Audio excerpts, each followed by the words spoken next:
En ACE deciden exponer al caos a la salud pública. Hay recursos humanos con contratos precarios, no se implementan cargos de alta dedicación, no hay calidad. Este preocupante diagnóstico sobre los servicios de salud que brinda el Estado fue hecho días atrás por el presidente del Sindicato Médico del Uruguay, Julio Trochansky, en su cuenta de la red social Twitter. Hace meses que esta gremial médica mantiene una tensa relación con el Poder Ejecutivo por los aumentos salariales y la implementación de una serie de reformas que, entiende, mejorarán la atención de los pacientes. Pero como consideran que no hay voluntad de diálogo por parte del gobierno, este miércoles, jueves y viernes, los médicos afiliados al SMU están realizando un paro total en los hospitales públicos. ¿Cuáles son las reformas impostergables que necesita el Sistema Nacional de Salud? ¿Qué impactos tendrá sobre los usuarios concretamente? De estos y otros temas vamos a conversar con el presidente del Sindicato Médico, Julio Trochansky, aquí, en los próximos minutos. Trochansky, ¿qué tal? Buen día, ¿cómo le va? Bienvenido. Buen día, gracias por la invitación. Bueno, yo lo comentaba recién, la plataforma del Sindicato Médico, además de reclamos salariales, plantea la necesidad de impulsar una serie de reformas para mejorar la atención médica, principalmente en el sector público. Me gustaría detenerme en esas primero y su impacto en la calidad de la atención a los usuarios. Especialmente ustedes están haciendo énfasis en profundizar la implementación de lo que se llama cargos de alta dedicación médica. Expliquémosle a los oyentes a ver qué son estos cargos de alta dedicación médica y qué beneficios le traería esto al usuario. Está claro, sí.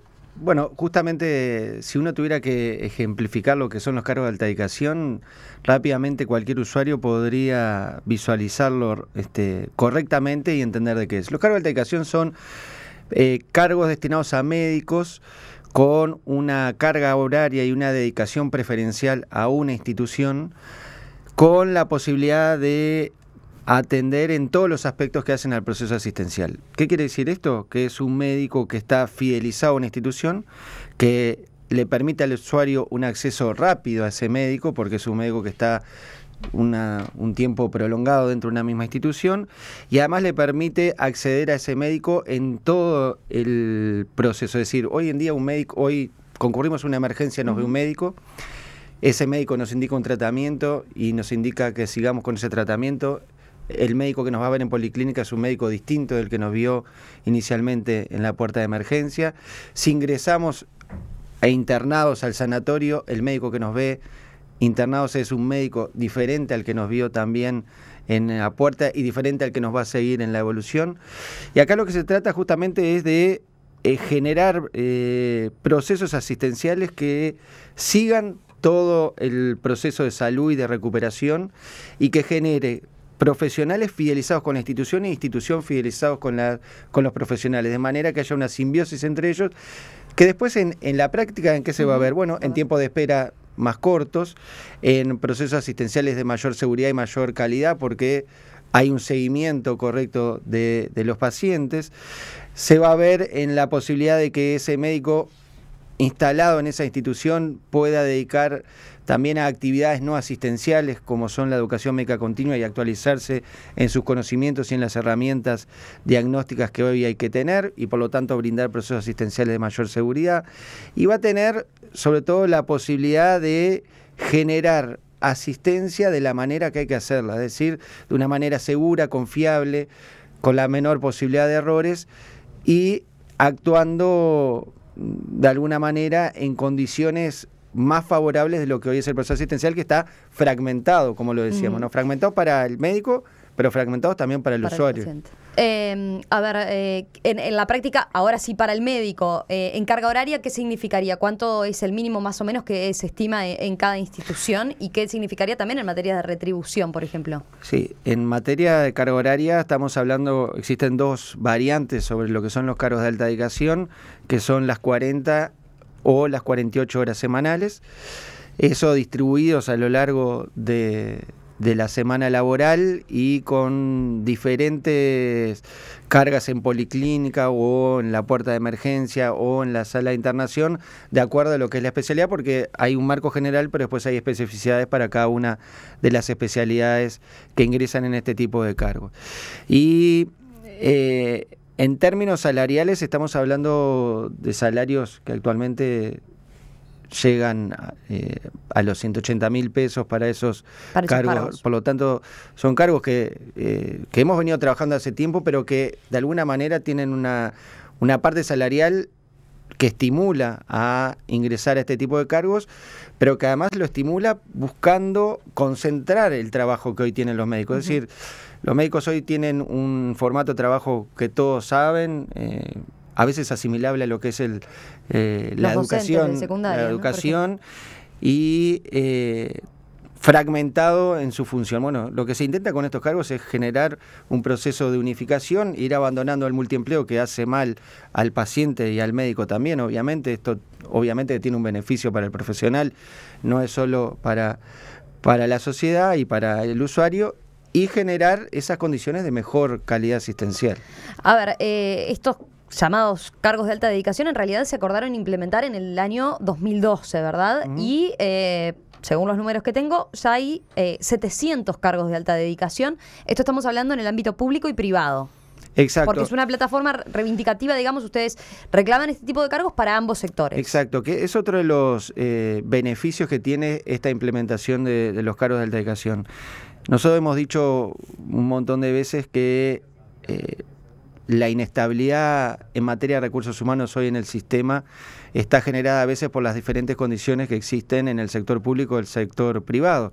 Entonces hay un permanente trasiego de personal, no solo médico, sino también no médico, desde el sector menos favorable en cuanto a condiciones laborables hacia el que está en mejores condiciones, que en este caso habitualmente es un trasiego permanente desde el sector público al sector privado. Los cargos de alta dedicación tienen un mismo formato de trabajo y de ejercicio profesional y un mismo formato de remuneración para los dos.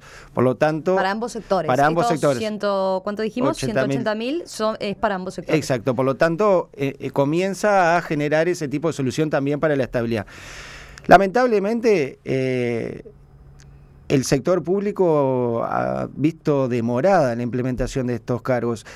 Mientras el sector mutual los ha adquirido rápidamente, ha entendido estratégicamente lo que significan estos cargos para sus instituciones, y ha generado más de 700 de esos 750 cargos, el sector público, el sector de ACE, el sector que a nuestro entender tiene hoy los mayores problemas en materia de recursos humanos y en materia de cobertura de recursos humanos, bueno, por decisiones políticas, por burocracia interna, por la ineficacia y la ineficiencia que muchas veces la gestión pública todavía mantiene en algunos lugares, no ha acompañado este proceso, y es uno de los temas que genera conflicto hoy con el actual directorio. ¿Cuántos cargos estiman que debería haber en el ámbito de ACE de cargos de alta dedicación?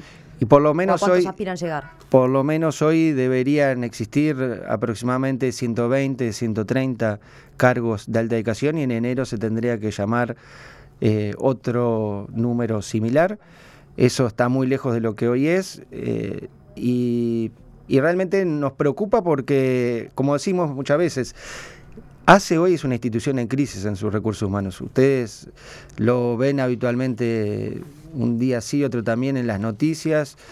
Faltan especialistas en el interior del país, faltan especialistas en los centros asistenciales, incluso los de Montevideo. Los tiempos de espera son prolongados. Para acceder a determinados estudios o técnicas diagnósticas en el sector público, el tema en los recursos humanos genera distorsiones y demoras prolongadas con respecto al sector público, y no entendemos entonces como un elemento que desde el punto de vista asistencial no es ningún invento novedoso. Esto así se trabaja en el mundo. En el mundo se trabaja así en materia de salud, profesionales dedicados preferencialmente a una institución para que los procesos asistenciales se den de manera correcta y el profesional esté a disposición y disponible para la institución. Por eso no entendemos realmente cómo el sector público no ha generado las condiciones para que esto se profundice, porque decimos, es una institución en crisis en sus recursos humanos y debería tomar las herramientas estratégicas de manera más rápida de lo que lo hace. Aquí en la capital puede ser más fácil, ¿no?, de implementar estos cargos de alta dedicación. Sin embargo, en el interior del país, ustedes ¿No prevén que pueda ser distinta la situación? No, incluso... No, ¿O en cuanto a su distribución? No, está bien. Pensando, ¿no? No, porque entendemos que es una de las cosas que podría favorecer la radicación de profesionales en el interior, pero a su vez es uno de los elementos que entendemos que puede favorecer la complementación de servicios. Es decir, los cargos de alta dedicación en el interior del país perfectamente pueden ser abordados desde un punto de vista sistémico, es decir, no separados por el efector público o el efector mutual, y generar cargos que puedan cumplir funciones en ambas instituciones y brindar su ejercicio profesional a ambas instituciones, en algo que también es evidente en nuestro país, la duplicación en el interior del país, sobre todo la duplicación, porque siempre hay, o la mayoría de las veces hay un efector público y un efector mutual. Y en Montevideo, bueno, mucho más allá que la duplicación de servicios y de estructuras que muchas veces generan estructuras sin personal o personal sin estructura. Entonces, los cargos de alta dedicación también vienen a dar esa idea de poder generar un espacio en el cual sector público y sector privado, fundamentalmente en el interior, complementen servicios profesionales médicos que brinden servicios a ambos y que disminuyan esa escasez que a veces hoy tenemos todavía en materia de recursos humanos. Ir cada vez más a ese sistema integrado de salud. Es que esa es la idea, digo, no solo porque el nombre lo dice, sino por una cuestión... Mira, ahora se discute mucho sobre la utilización de los dineros públicos, sobre la prudencia que hay que tener en materia presupuestal. La lógica indica que debe integrarse cada vez más. La lógica indica que no deben, que cada institución no es posible que tenga su infraestructura y disponga de su personal para a veces atender un número de pacientes que desde el punto de vista del costo-beneficio no es adecuado, y otras instituciones al mismo tiempo tienen una estructura que no soporta, no da para atender a todos sus pacientes porque son más de los que deberían atenderse. Entonces, cuando uno ve eso, uno tiene que entender que hay estructuras que deben destinarse en un solo centro o en dos centros para todo el sistema, por ejemplo, y poder generar un proceso asistencial de mayor eficiencia que lo hay y cuidar los dineros públicos de los que tanto se habla. Es decir, son cosas lógicas. Yo creo que en Uruguay tenemos que dejar de discutir lo obvio. Y hay cosas que son obvias. La generación de centros de referencia, la concentración de actividades y la concentración de recursos humanos en espacios físicos y no la duplicación o triplicación o incluso más, es una cosa que es obvia y que creo que hay que dejar de discutirlo. Después me interesa profundizar sobre esto del tema de los centros de referencia, que son otro de los aspectos que ustedes plantean en la reivindicación. Pero antes, a ver, siguiendo con el tema de la alta dedicación, los cargos de alta dedicación, estos planteos que usted viene haciendo y que el sindicato médico viene haciendo, le han traído también un fuerte diferendo con la sociedad anestésico-quirúrgica, ¿no? De hecho, en las últimas semanas usted ha sufrido amenazas antisemitas y ha llamado la atención sobre la secuencia temporal de cómo se dieron los hechos y estos planteos que con la vinculación que tienen con estos planteos que está haciendo el sindicato, ¿no? ¿Puede recordarnos a ver cómo fue esta secuencia de amenazas que recibió? Sí, por supuesto que yo no puedo señalar ni acusar a nadie en el sentido de no incurrir en algo que sería asignarle una intención a alguien sin poder demostrarlo. Y previo a explicar esta secuencia temporal, quiero decir que si bien tenemos diferencias con las sociedades anestesiológicas, lo que sí está claro es que estamos convencidos que el 99% de nuestros colegas anestesistas y cirujanos comparten los mismos valores profesionales que los que defendemos en el Sindicato Médico del Uruguay. Con respecto a lo que me preguntaba, sí, hubo una secuencia temporal de hechos que los está analizando y los está investigando la policía y la justicia para ver si tienen relación con ellos y que en definitiva creo que sí, que intentaban de alguna manera atacar este proceso de cargos de alta dedicación en las especialidades anestesiológicas y también de alguna manera aparecían en el contexto de esta discusión con las autoridades sanitarias del sector público. Primero apareció una amenaza antisemita escrita en mi coche. A los pocos días apareció una carta dirigida a mí por correo postal que llegó al sindicato médico con nuevas agresiones raciales y antisemitas, xenófobas. A las 48 horas de llegado a este correo con estas agresiones, comienza a circular un mail que no tiene un remitente al cual uno pueda reconocer, un mail anónimo, un mail oscuro, sin una identificación clara, donde se intenta difamar a mí personalmente, pero fundamentalmente se intenta atacar al Sindicato Médico del Uruguay. Y a las 48 horas de aparecido ese mail, aparece un comunicado de las sociedades anestésico-quirúrgicas que llamativamente refieren a ese mail.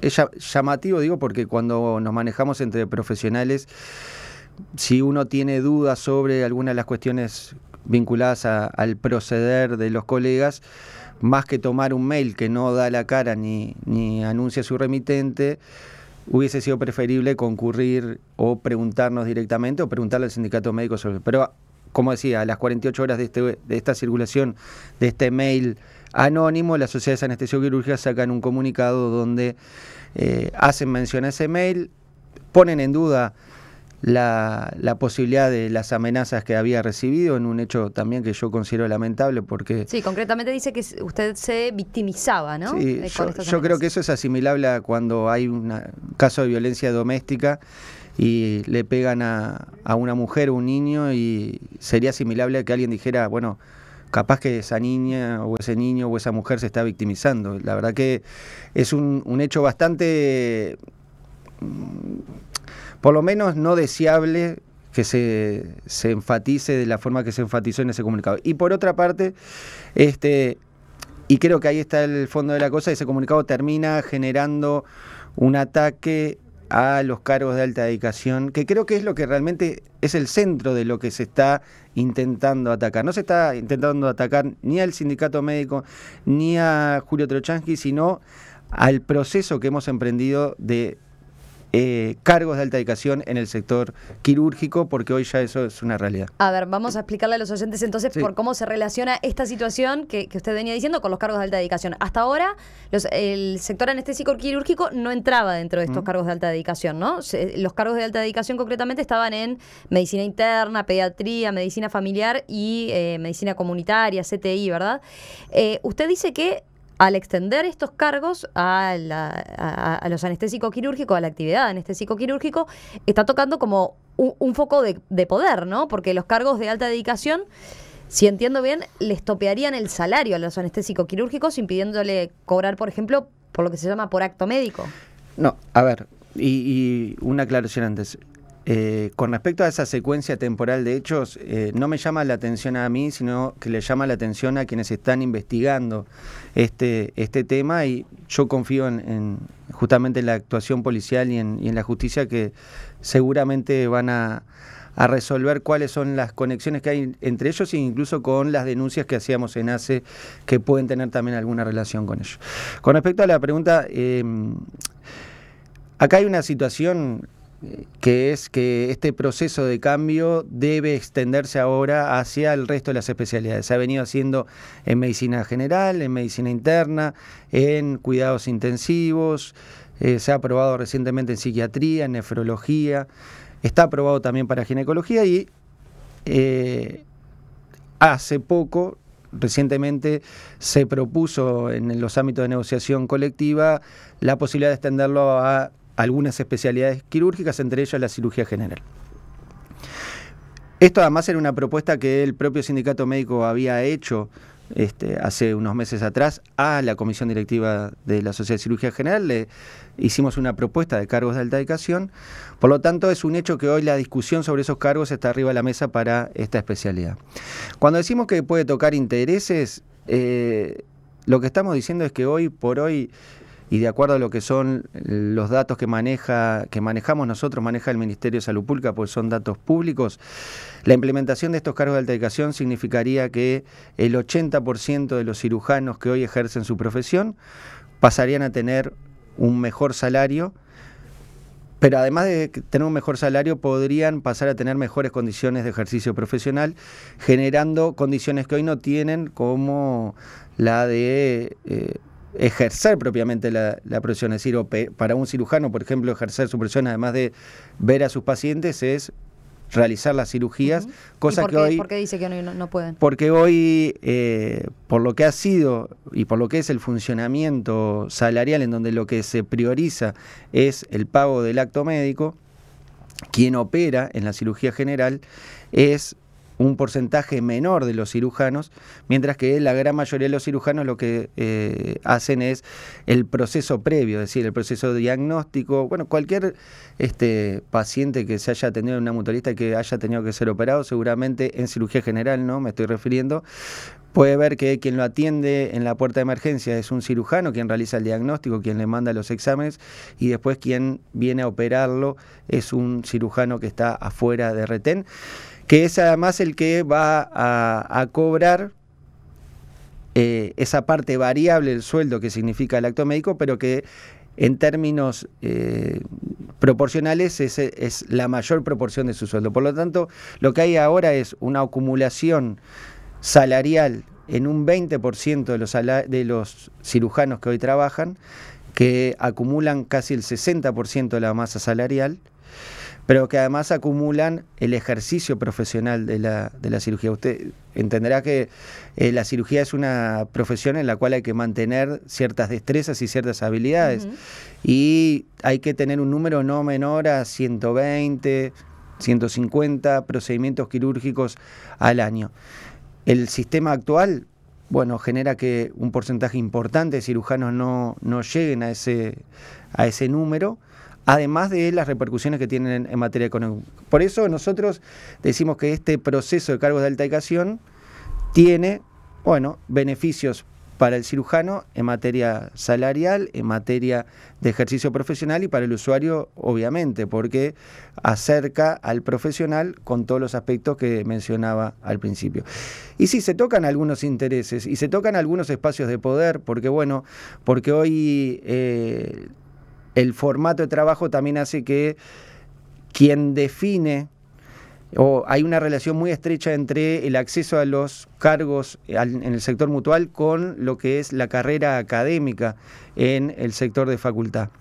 Y hoy quien define, la mayoría de las veces, la entrada o la progresión desde el punto de vista académico, y por lo tanto la progresión a nivel del sector mutual, es el mismo grupo de colegas, que es el mismo grupo al que hacía referencia de ese 20% que concentra más del 60% de la masa salarial. Por lo tanto, hay ahí una estructura de poder, una estructura jerárquica muy difícil de romper, y una estructura que hace difícil incluso que muchos colegas a veces puedan, bueno, alzar la voz o plantear sus diferencias, porque después las consecuencias pueden a veces ser muy complejas, ¿no? Y esto entonces, estos cargos de alta dedicación terminarían con esas parcelas de poder, y tanto en materia salarial como de carrera profesional, de desarrollo profesional. Exacto, porque bueno, se genera un espacio al cual se accede de una manera diferente, se accede al ejercicio profesional pleno, se accede no por obra y gracia de esa estructura piramidal o jerárquica a un salario muy bueno para lo que es el contexto de nuestro país, y por lo tanto ese poder que algunos mantienen, bueno, se vería notoriamente disminuido. Por lo tanto, creo que ahí es un poco el nudo del problema, porque de hecho los últimos comunicados han sido, o de las sociedades anestésicas, han sido vinculados a intentar denostar esta herramienta. De todas maneras, estamos convencidos que la Sociedad de Cirugía del Uruguay, que entiende este problema y entiende el problema que tiene, va a transitar por el camino. De hecho, ha trabajado, a propósito de la propuesta que le hemos hecho, ha trabajado en este tema de los cargos de alta dedicación, y yo creo que más tarde o más temprano van a encaminarse o encolumnarse atrás de esto, porque tienen claro los beneficios que son, más allá de las resistencias que puede generar, que son resistencias que hay que vencer como en cualquier proceso de cambio. ¿Qué beneficios traería para los pacientes que los médicos pudieran acceder a los cargos de alta dedicación en lugar de deambular de una institución a otra? Y si a su vez se crearan centros de referencia médica para las especialidades donde hay pocos profesionales, ¿mejoraría eso la calidad de la atención médica? De eso estamos conversando esta mañana con el presidente del Sindicato Médico del Uruguay, el doctor Julio Trochansky, porque estos planteos están incluidos en la plataforma reivindicativa del SMU. Trochansky es presidente del SMU, cirujano especializado en trauma y profesor adjunto de emergencia en el Hospital Maciel. Trochansky, ya lo comentábamos recién, a ver, otro de los reclamos, antes de entrar específicamente a lo que es el reclamo salarial que ustedes hacen, es que atado a la profundización de los cargos de alta dedicación está la iniciativa de crear estos centros de referencia médica justamente para las especialidades donde hay pocos especialistas, pocos profesionales. Algo ya comentó en el bloque anterior, pero ¿qué características tendrían específicamente estos centros? Los centros de referencia vienen a generar condiciones como lo que se llama condiciones o consecuencias del centro o del volumen que atiende el centro. Con respecto a esto me refiero a que para patologías de baja prevalencia, por ejemplo, patologías que aparecen pocos casos al año, uno casi que de perogrullo en forma lógica tendría que pensar que en vez de que haya profesionales que vean un caso por año o 2 casos por año, sería deseable juntar todas esas experiencias en un solo centro y generar realmente una situación asistencial que permitiera lograr los mejores resultados a partir de tener mayor acceso a pacientes de esas características. Ese es por un lado uno de los conceptos de los centros de referencia. Y por otro lado está el que tiene que ver con los propios especialistas. Para algunas situaciones y para algunas especiales en particular se dispone de pocos especialistas porque los casos de pacientes vinculados a esas especialidades son relativamente pocos en comparación a lo que son las especialidades de mayor demanda, como se le puede llamar de una forma. Entonces también es lógico, casi de perogrullo, y por eso yo hablo de dejar de discutir lo obvio, es casi como de perogrullo, concentrar a esos profesionales en pocos centros para no malgastar dineros y generar estructuras permanentes, estables y reproducidas en todas las instituciones para una cantidad de pacientes que a veces es muy baja. Y a ver, estos centros de alta referencia tendrían, por ejemplo, o sea, atenderían a pacientes indistintamente de mutualistas, claro, como de ACE. Ahí está, la idea es justamente que, a ver, hay algunas experiencias que son similares, o que uno puede ponerlas como similares. Los institutos de medicina altamente especializada, o sea, los IMAE, cuando alguien tiene necesidad de una cirugía cardíaca, ese centro se encuentra en un lugar específico, pero se pueden atender pacientes de todos lados. El sistema le brinda la posibilidad al paciente de que elija el lugar donde se concentran justamente recursos humanos especializados para el tratamiento de determinada patología y puede hacerlo tanto sea del sector público como del sector privado. Acá estamos planteando lo mismo para patologías en particular que son, como decíamos, poco frecuentes. Un ejemplo de un centro de referencia reciente que se ha, y que es una experiencia muy importante de seguir mostrando es el CRENADECER en el BPS, es decir, lo que tiene que ver con las enfermedades raras o poco frecuentes. Pero la idea es justamente generar esos centros de referencia para el sistema en general. Es decir, ¿de qué sirve que una institución tenga una sala de operaciones para una especialidad de pocos especialistas si viene un paciente por semana y la institución que está a 2 cuadras también tiene ese bloque quirúrgico disponible, el material, los recursos humanos, y a 3 cuadras hay otra institución que tiene lo mismo para pocos pacientes? Lo lógico es juntarlos en un lugar, generar mejor proceso asistencial, porque ahí... ¿Y cómo es vista esta iniciativa? Porque, a ver, parece lógica, sí, es un tema de racionalización de recursos. ¿Qué dicen las mutualistas y cómo ven a las autoridades de ACE para este tema? Bueno,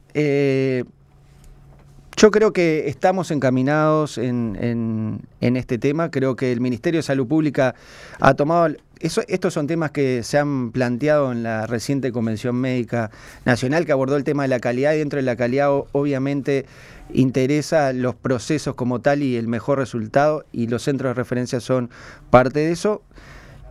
El Ministerio de Salud Pública creo que lo ha tomado para poder llegar a un planteo de ese tipo. ACE necesariamente va a tener que caminar hacia ese planteo, y las instituciones mutuales como tal creo que también, porque en el cambio de modelo de gestión se van a tener que plantear si tienen que mantener estructuras que desde el punto de vista de su beneficio en relación a su costo son adecuadas. Eso está en el marco del Consejo de Salarios, está planteado para ser integrado a las resoluciones y a los grupos de trabajo que definamos para los próximos años, y nuestra posición nuestra situación es de optimismo frente a esos planteos, por lo menos en el sector privado. En el sector público, tal cual ha sido, también somos optimistas, pero la situación no ha sido la mejor en estos últimos meses en cuanto a las instancias de diálogo, para un directorio que el diálogo con sus recursos humanos se resume a 4 encuentros en 4 meses, es decir, que entiende un diálogo como un encuentro mensual cuando es una institución en crisis en sus recursos humanos, como decíamos. Una institución que no ha abierto espacios técnicos de negociación, una institución como ACE que entendemos que no tiene un planteamiento estratégico hacia los próximos 5 años, y por lo tanto difícilmente integre estos conceptos como los de los centros de referencia.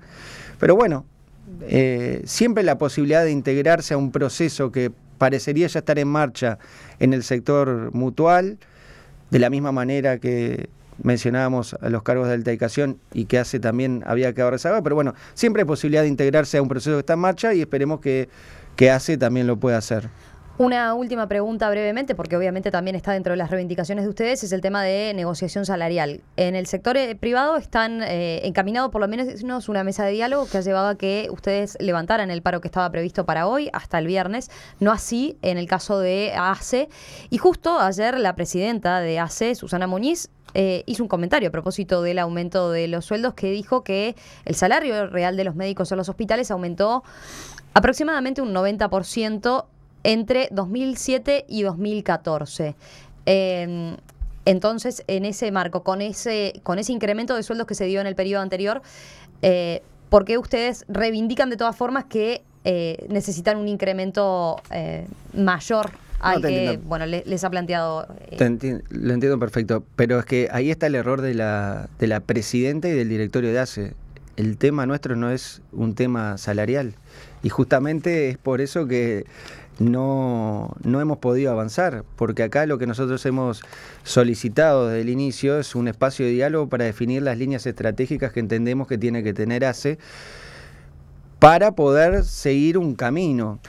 Cuando usted tiene problemas en sus recursos humanos, cuando una institución, cuando una empresa, ACE es la empresa más grande del sector público, tiene problemas en sus recursos humanos, no hay posibilidad de salir si no es con diálogo con sus recursos humanos. Eso no ha habido. Y en ese diálogo tiene que plantearse las prioridades, y eso es lo que pedíamos durante estos 4 meses. Es decir, bueno, veamos cuál es la prioridad, veamos cuáles son las líneas estratégicas a seguir en los próximos años para poder encaminar hacia una situación de salud similar a la del resto del sector, y no con las deficiencias que hoy tiene. Y después vendrían los montos presupuestales, después vendrían las pautas salariales, y ahí podríamos quedar más o menos conformes con lo que se recibía, pero habiendo un marco de entendimiento previo hubiese sido más fácil. Y por eso es que creo que va a seguir los problemas, porque la presidenta de ACE no entiende que difícilmente a nosotros nos vayan a callar la voz por un tema salarial. Nosotros acá estamos haciendo planteos de mayor fortaleza, estamos haciendo los planteos de la implementación de los cargos de alta dedicación como respuesta asistencial. Estamos haciendo los planteos de eliminar la precariedad de los contratos con los médicos para poder estabilizar a los recursos humanos dentro de ACE. Estamos haciendo los planteos de los centros de referencia. Estamos haciendo los planteos de la complementación público-privada. Eso no tiene nada que ver con los salarios. Entonces creo que difícilmente encontremos una salida, una solución si el director IDACE no entiende que los planteos están en las líneas estratégicas y no lo salarial. Y ha sido bien diferente con respecto al sector privado. Acá, usted lo decía, levantamos las medidas de paro en el sector privado. Y no ha sido porque hayamos alcanzado un acuerdo, ni porque haya grandes avances, pero hay un espacio de diálogo que nos permite acercarnos en nuestra posición. Para eso están los espacios de diálogo, para poder entender el planteo del otro y de alguna manera tratar de llegar a una solución o a una salida consensuada. Realmente las diferencias son muy marcadas, pero a nosotros nos preocupa desde el punto de vista sindical que la diferencia está generando un problema en el sector de los más vulnerables. Y eso, desde el punto de vista del gobierno e incluso desde el perfil ideológico que tiene la presidenta de ACE, debería preocuparle mucho. Doctor Julio Trochansky, presidente del Sindicato Médico del Uruguay, le agradezco estos minutos esta mañana aquí en Perspectiva y volvemos a conversar en cualquier momento. El agradecido soy yo.